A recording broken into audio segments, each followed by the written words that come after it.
పశ్చిమ గోదావరి జిల్లా ఉండి నియోజకవర్గ ఎమ్మెల్యే రఘురామకృష్ణరాజు గారితో పాటు 2 తెలుగు రాష్ట్రాల్లో ఉన్న క్రైస్తవ్యాన్ని ద్వేషించే హిందుత్వవాదులు గాని మతోన్మాదులు గాని సోకాల్డ్ మేము గొప్ప మేధావులమని చెప్పుకునే బుద్ధిహీనులు గాని ఎక్కడో బాపట్ల జిల్లా కలెక్టర్పై ఒత్తిడి తీసుకొస్తున్నారు. ఎందుకంటారా? చింతాడ ఆనంద్ అనే పాస్టర్ గారి యొక్క ఎస్సీ కులాన్ని రద్దు చేయాలని ఒత్తిడి తీసుకొస్తున్నారు. మీ అందరికీ తెలిసినది, సుప్రీంకోర్టు ఇచ్చిన తీర్పును బట్టి 2 నెలలుగా ఎంత గగ్గోలు పెడుతున్నారు ఈ క్రైస్తవ ద్వేషులంతా మీరు చూస్తున్నారు.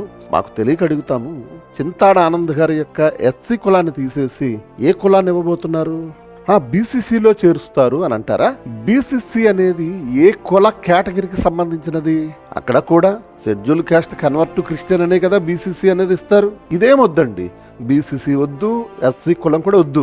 ఓసీల్లో ఉన్న ఏదో కులాన్ని ఆపాదించండి. కమ్మ, కాపు, రెడ్డి లేదా ఇంకేదైనా ఒక అగ్ర కులం అని చెప్పుకుంటున్నా ఏదో కులాన్ని ఆపాదించేయండి. ఏ రిజర్వేషన్స్ వద్దు. దళితుడు అనే ముద్ర తీసేయండి, ఎస్సీ కులము అనే ఆ కులాన్ని తీసేయండి, ఓసీ అనేది ఇచ్చేయండి, సరిపోద్దిగా.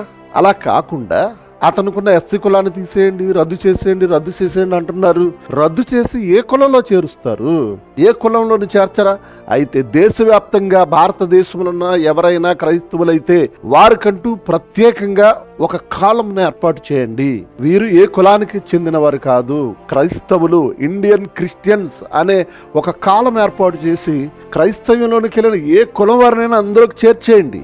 లేదా ఎవడి కులాన్ని వాడికి ఉంచండి. ఎందుకంటే ఈ భారతదేశంలో ఈ కుల జాడ్యం పోవడం లేదు కదా. మనము పేపర్లో తీసేసినంత మాత్రాన మనుషులలో నరనరాన్న జీర్ణించుకుపోయిన ఈ కుల పిచ్చి ఎక్కడికి పోతుంది చెప్పండి.